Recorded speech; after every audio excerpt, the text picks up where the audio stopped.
Everyone, it's Ariesi. Welcome back to my channel. Di video kali ini aku mau ngebahas buku-buku apa aja yang aku selesaiin di bulan Mei 2022. So this is May wrap up.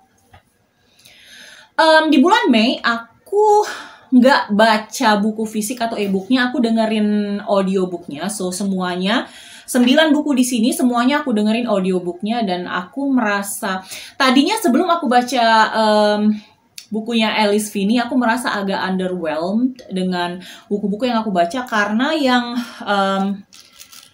yang menurut aku 5 bintang itu dikit, tapi ya udahlah, pokoknya simak aja. With that being said, let's just get jelek banget sih gaya kayak itu. Oke, let's just get started. Let's just get started. Pertama adalah The Unhoneymooners by Christina Lauren. Akhirnya aku baca buku ini. This is adult romance, enemies to lovers, forced proximity, a little bit of fake marriage. Jadi ceritanya tentang Olive dan Ethan. Olive dan Ethan itu musuhan. Masalahnya saudaranya Olive itu menikah sama saudaranya Ethan. Jadi mereka sedikitnya pasti ada interaksi gitu kan.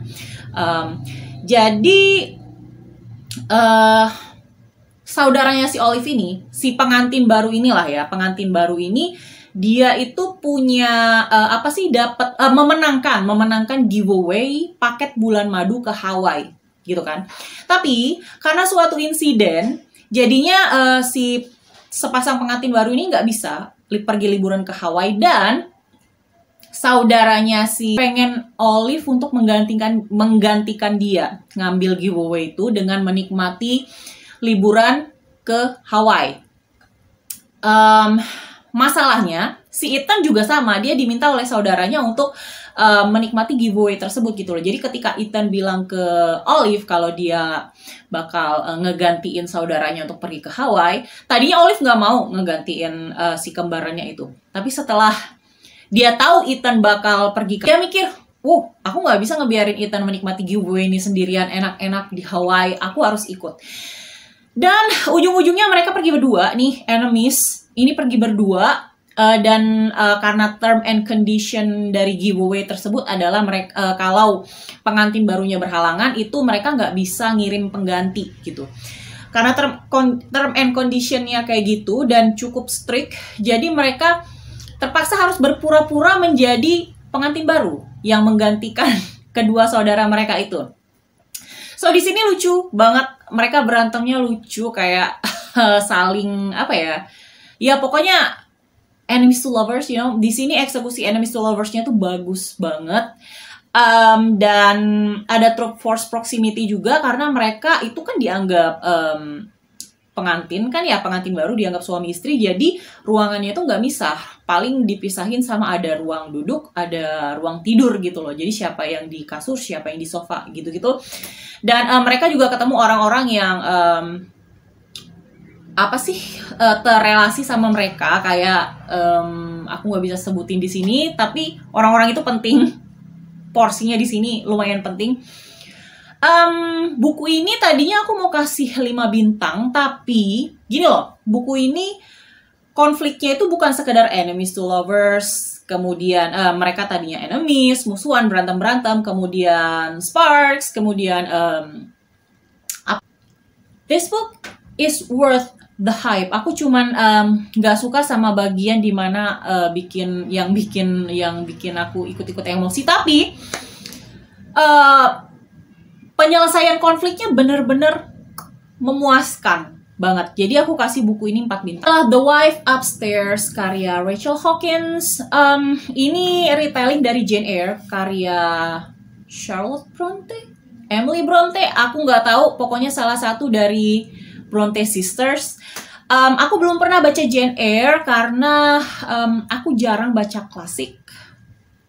So aku nggak tahu apakah Jane Eyre punya twist yang sama dengan The Wife Upstairs. So, The Wife Upstairs bercerita tentang Jane, yes, namanya sama-sama Jane, ya kan? Sama kayak Jane Eyre, you know. Jane ini dog walker, dia dibayar untuk ngajak anjing jalan-jalan. Jadi Misalkan yang punya anjing lagi nggak sempat ngajak anjingnya jalan-jalan dan dia dibayar untuk itu. Si Jane, ini dia ketemu Eddie Rochester, Eddie Rochester. Bener-bener pakai Rochester, sama kayak di Jane Eyre ya kan? Jane Eyre karakternya Rochester kan? So ya, yeah. Si Eddie Rochester ini kaya raya, terkenal, tajir melintir dan segala macam. Menurut kabar, dia sebenarnya punya istri. Tapi istrinya itu menghilang bersama dengan sahabatnya. Gitu loh. So, misterinya ada di situ. Sekali lagi aku nggak tahu di Jane Eyre itu. Gini, aku nggak pernah baca Jane Eyre, tapi Jane Eyre itu sempat dibahas sedikit pas aku baca manga serial misteri. Manga karangan Chie Watari, di situ ada dibahas dikit tentang Jane Eyre dan Rochester dan istrinya Rochester gitu kan. Aku nggak tahu seberapa jauh retelling ini gitu loh kan, seberapa retellingnya gitu loh dengan Jane Eyre. Tapi dan aku juga nggak tahu apakah Jane Eyre punya twist yang sama The Wife Upstairs. Aku cukup menikmati The Wife Upstairs. So aku kasih 4 bintang. Kenapa ya aku kasih nggak kasih 5 bintang? Pokoknya ada sih alasannya, tapi aku lupa alasannya apa. Oke. Buku ketiga, The Love Hypothesis, karya Ellie Hazelwood. Finally, I got to read this book.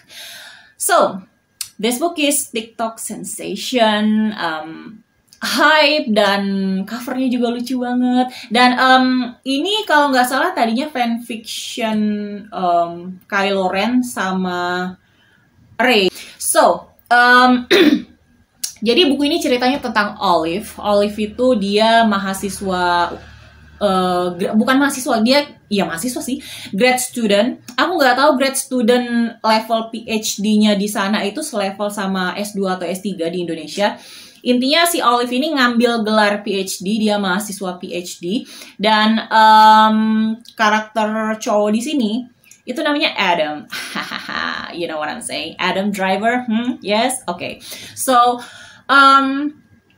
sepanjang buku aku tuh ya, karena emang kayaknya sih kalau aku lihat di entah BookTube atau Bookstagram, ya emang kayak portrayernya tuh Adam Driver gitu loh. So, jadi aku ngebayangin Adam Driver doang sepanjang baca buku ini, karena aku juga suka Adam Driver. He's so handsome. So, si Adam di sini, Dr. Adam Carlson, dia itu profesornya mahasiswa-mahasiswa di sini, cuman dia bukan pembimbingnya Olive. Dia itu terkenal dengan sikapnya yang dingin, lidahnya yang tajam, dan dia suka, pokoknya mahasiswa kalau udah berurusan sama dia pasti kayak, kalau nggak nangis, berarti bete, ya kan? So, si Olive ini punya sahabat, namanya Anne. Jadi gini, Olive ngedate sama Jeremy, ya kan? Sama-sama mahasiswa PhD. Tapi ya udah ngedate, ternyata si Jeremy itu, apa ya, kayak ngobrol dengan Anne, dan Olive tuh udah bisa ngeliat kalau mereka tuh cocok gitu loh. Olive juga nggak keberatan kalau dia nggak ngedate sama Jeremy lagi, karena dia juga sama Jeremy oke-oke aja gitu kan. Jadi udah mereka berhenti ngedate, dan kayak Olive tuh pengen Anne bahagia gitu loh. Jadi dia pikir ya udah nggak apa-apa ngedate saja sama Jeremy. Cuman si Anne itu tetap kayak dia memegang teguh girls code, dia nggak mau ngedate sama Jeremy karena dia nggak enakan sama si Olive gitu kan. Dia pikir dia ngerebut Jeremy dari Olive, padahal Olive tuh kayak Jeremy kayak gitu kan. So jadi untuk meyakinkan Anne kalau dia udah move on, dia bilang dia itu ngedate, dan dia bakal ngedate malam ini. Dan pas malam padahal malam itu dia nggak ngedate, dia itu di lab ngerjain tugasnya, ngerjain penelitiannya di lab. Ternyata Anne juga ada di situ, dan satu-satunya cowok di situ, satu-satunya laki-laki di situ, cuman Adam Carlson. So, untuk kayak untuk meyakinkan Anne bahwa dia benar-benar ngedate malam itu, dia nyium si Adam. Persis ketika Anne mau masuk dan ngelihat mereka. So, timingnya pas kan, ya kan? Makanya biar Anne percaya gitu loh, kalau si Olive itu udah benar-benar move on dari Jeremy. Padahal ya Olive juga kayak Jeremy, Masalahnya kabar kalau mereka itu dating itu nyebar ke seluruh akademia. Ini kan settingnya akademia, nyebar ke seluruh akademia dan mereka terpaksa harus meneruskan acara fake dating ini supaya ya masih tetap untuk menolong si Anne gitu loh. Itu kalau dari pihak Olive. Tapi si Adam juga sepakat soal fake dating ini karena dia punya tujuan tertentu yang nggak bisa aku ceritain di sini, tapi kalian baca aja langsung. Dia juga punya tujuan tertentu, jadi fake dating ini akan memberikan keuntungan untuk dia juga nantinya, ya kan? So ya udahlah, mereka fake datingnya itu kayak lucu romantis gitu loh. Aku suka banget bagian-bagian dimana mereka itu harus melakukan sesuatu yang dilakukan oleh orang yang real dating, padahal mereka itu fake dating gitu loh. So seru, tapi kayak makin aku baca ya, istilahnya kayak kekurangan dari buku ini adalah tadinya aku pengen kasih buku ini 5 bintang, tapi akhirnya turun jadi 3 bintang. Karena gini, first of all, si Olive ini sangat-sangat indecisif gitu tuh. Indecisif. Dia tuh kayak susah ngambil keputusan, dan kalau dia ngambil keputusan, setiap kali dia ngambil keputusan itu keputusannya itu selalu berdampak buruk buat dia dan buat orang-orang lain gitu loh, ya kan? So kayak, dan dia mengulang-ulang kesalahan yang sama, like why gitu kan? Maksud aku tuh sampai Olive ini kayak stupid banget gitu kan. Kalau kita being indecisive itu wajar. Kayak nggak bisa ngambil keputusan dengan tepat itu wajar. Tapi kayak Olive di sini seakan-akan dia, Olive juga suka bohong. Bukannya suka bohong, tapi dia tuh kayak bohong untuk menyelamatkan diri atau menyelamatkan orang lain. Jadi dia bohong, mengambil keputusan yang salah, repeat. Dan di sini repetitif kalau menurut aku. Aku menemukan kata yang sama digunakan berulang kali dan Nomor 3, aku bahas buku ini sama Ica dari Cadix Books.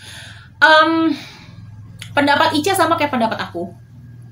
Si Olive ini childish. Kayak mereka itu kan mahasiswa PhD. Si Olive umurnya udah 26 tahun. Tapi kayak interaksi antara Olive, Anne, sama Malcolm, salah satu sahabatnya yang lain. Mereka itu bertiga gitu loh, trio. Interaksi antara Olive sama 2 sahabatnya itu kayak teenager. Kalau aku pengen baca buku dengan karakter yang seperti itu, ya aku akan baca teen, aku akan baca yang adult gitu. Tapi ini kan kalau aku baca buku new adult, kalau aku ingin baca buku new adult, aku mengharapkan karakter yang at least nggak se-childish Olive dan teman-temannya. Itu kayak ngelihat mereka tuh kayak ngelihat interaksi ABG, ya kan? Masih zaman nggak sih nyebut ABG? Sekarang I'm sorry, I'm old. So apalagi ya? Kayaknya ada lagi, cuman aku lupa. Tapi yang jelas karakter Olive tuh di sini tuh sebenarnya bikin aku capek bacanya, bener-bener emosi gitu loh, kayak be smarter please. Okay, so itu dia The Love Hypothesis. By the way, ya aku tahu buku ini nge-hype. So kalau kalian suka sama buku ini atau kalian enjoy sama buku ini, I'm happy for you, congratulations, good for you. Oke, beralih ke buku selanjutnya. Aku baca Night Books karya J.A. White. Oke, Night Books ini aku nyelesain ngedengerin audiobooknya sore. Terus malamnya aku langsung nonton film adaptasinya di Netflix. Fresh. Jadi gini, ini agak Hansel and Gretel-ish gitu. Jadi ceritanya tentang Alex umurnya 11, 12. Pokoknya masih anak-anak, dan dia itu suka sama sesuatu yang beraroma horor. Dia suka nonton film horor, dia suka cerita horor, dan dia nulis bukan cerpen sih, ya tapi anggaplah cerpen. Dia nulis cerita-cerita horor. Jadi dia punya Night Book. Night Book itu buku kumpulan cerpennya dia. Dan dia pikir aku nggak mau lagi jadi orang weird. Aku nggak mau lagi nulis-nulis cerita horor di Nightbooks. Jadi dia mau ngebuang Nightbooks dia, gitu, mau nyingkirin Nightbooks dia. Jadi dia keluar dari apartemen malam-malam. Aku lupa. Dia keluar dari apartemen mau ngebuang Nightbooks dia, tapi on the way dia papasan sama apartemen. Apartemen dia bisa dengar suara film horor. Jadi dia pikir, oh, ada orang yang hobinya sama kayak aku gitu loh. Jadi dia masuklah dia ke apartemen itu dan dia ketemu dengan seorang perempuan dan ternyata perempuan itu penyihir namanya Natasha, dan ternyata film horor itu cuma tipuan. Ngerti kan? Hansel and Gretel-ish, rumah kue. Dia dipancing dengan apa yang dia sukai supaya dia bisa masuk. Dan dia bukan anak pertama yang dipancing seperti itu. Udah ada beberapa anak sebelum dia. Tapi yang tersisa di situ cuma satu. Jadi temannya si Alex ini cuma satu di situ, namanya ya. Sementara Alex dia disuruh ngebacain cerita-cerita horor untuk si penyihir itu. Dia disuruh nyeritain cerita-cerita horor untuk si penyihir itu, gitu loh. So itu tugas mereka masing-masing. Lama-kelamaan si Alex sama Yasmin ini merencanakan, mereka nggak mau lagi diperbudak di situ. Mereka merencanakan pelarian. Sementara si Yasmin sendiri, ya pokoknya mereka intinya tadinya Yasmin nggak suka sama Alex, tapi ujung-ujungnya mereka kayak bahu-membahu gitu loh untuk merencanakan pelarian karena Natasha ini penyihir yang jahat gitu kan. So yang menarik di sini adalah cerita-cerita horornya Alex itu benar-benar diceritain dalam bab tersendiri gitu loh, ya kan? Dan itu serem banget. Yes, aku suka banget cerita-cerita horornya. Aku suka banget cara penulisnya memisahkan antara real world-nya si Alex sama cerita horor hasil karangan si Alex itu. Oke, sekarang ngebahas movie adaptation-nya. Serunya sama bukunya. Masalahnya gini, cerita horornya diganti, sayang banget cerita horornya Alex gitu kan. Itu diganti di situ dengan cerita lain. Padahal cerita-cerita horornya si Alex di sini yang diceritain Alex untuk si Natasha di sini itu tuh seru banget dan serem banget. Favorit aku judulnya The Bunk Bed, if I'm not mistaken, or The Top Bunk. Pokoknya ada hubungannya sama bunk bed. Bunk bed itu tuh ranjang tingkat itu loh, ya kan?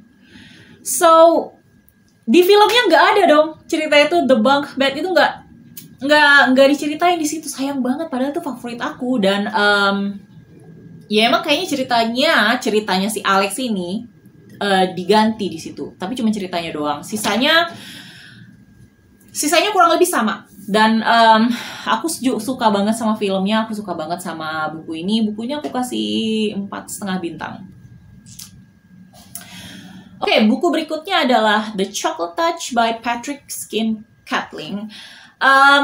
Ini audiobook paling short yang aku dengerin di bulan Mei. Ini nggak nyampe 2 jam.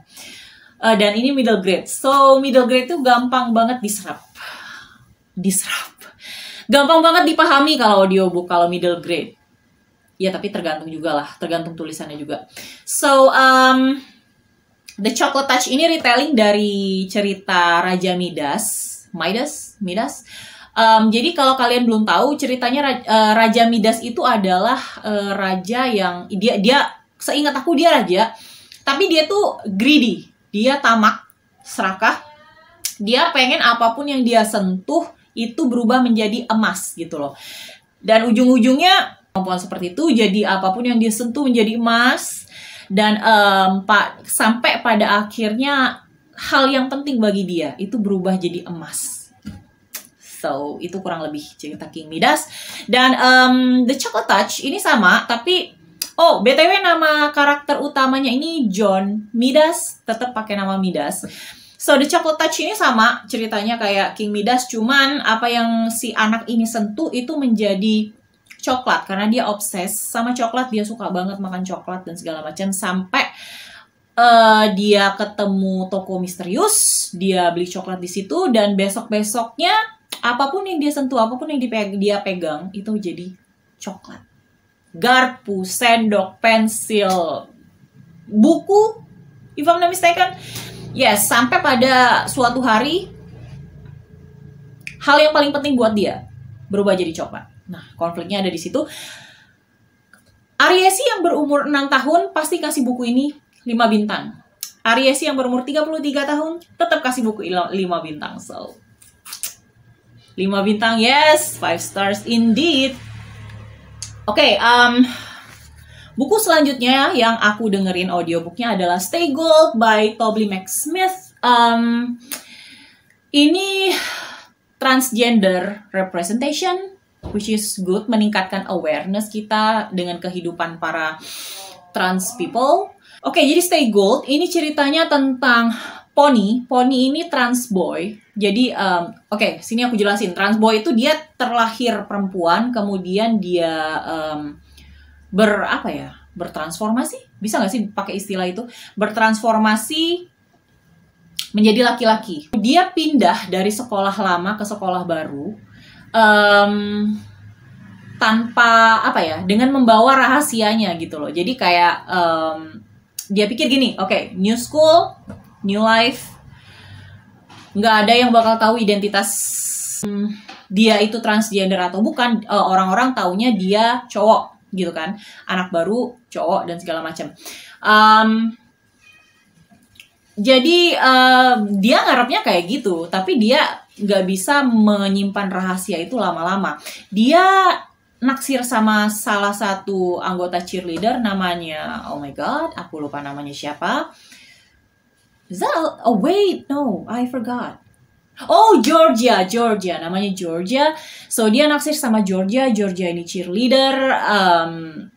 Tipikal cheerleader di sini itu sama kayak tipikal cheerleader di film-film. Mereka ngedate sama football player, quarterback, dan segala macam. Pokoknya mereka tuh ngedate sama jocks gitu kan, jocks clique.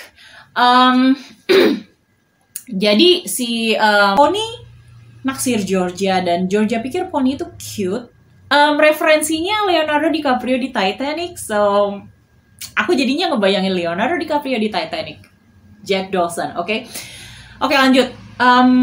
Masalahnya gini, si Pony ini dia rahasianya itu dia nggak bisa simpan rapat-rapat dan nggak bisa simpan lama-lama. Oke, masalahnya si Pony nggak ngasih tahu Georgia kalau dia itu transgender. So Georgia dalam keadaan nggak tahu, jadi dia naksir balik ke Pony. Tapi di sisi lain Georgia juga baru putus dan dia lagi dideketin sama salah satu it boy di sekolah itu. So itu saingannya si Pony.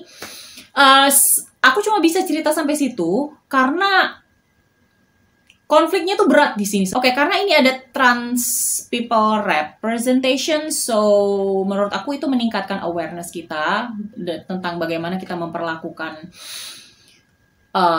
trans people, karena trans people juga manusia, ya kan? Hak mereka ya sama aja dengan hak manusia, ya kan?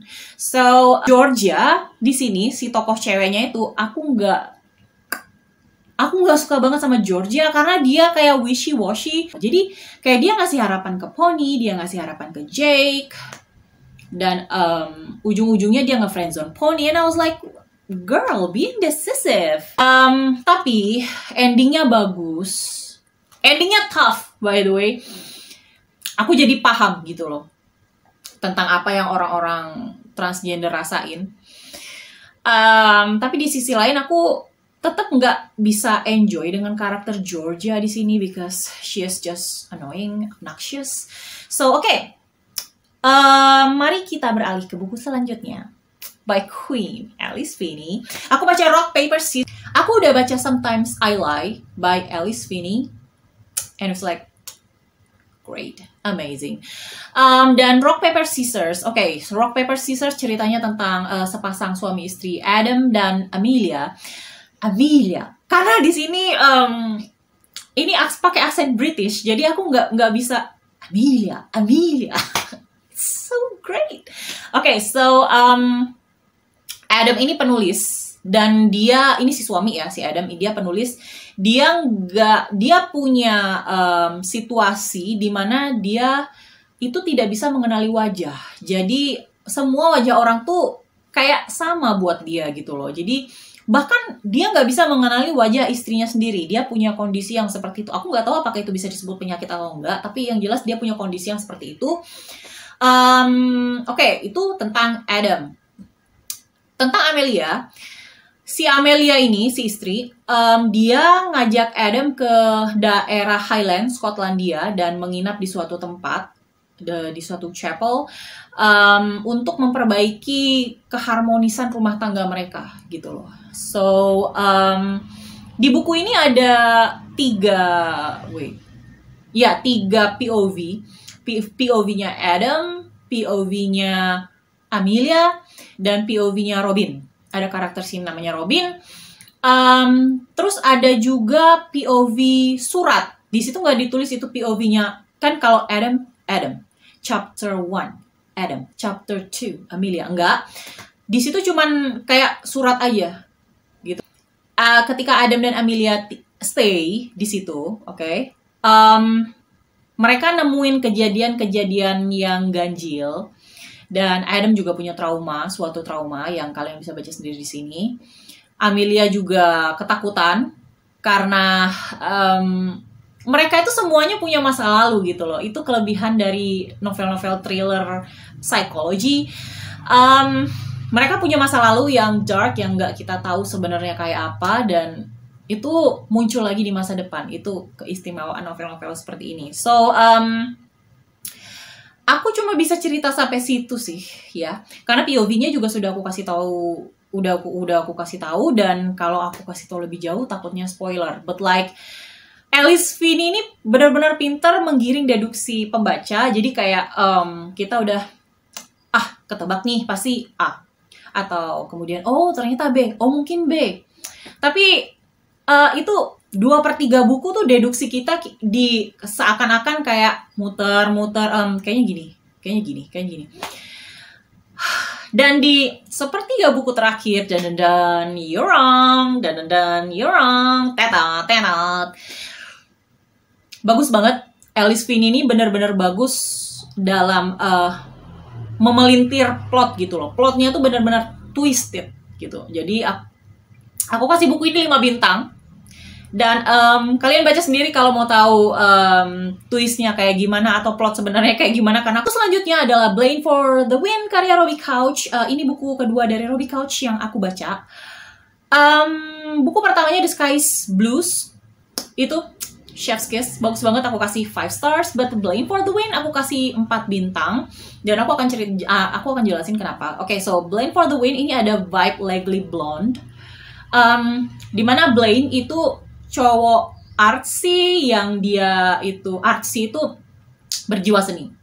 Dia melukis mural dan segala macam, dan dia pokoknya kayak happy gitu loh. Dia pacaran sama it boy di sekolah itu namanya Joey.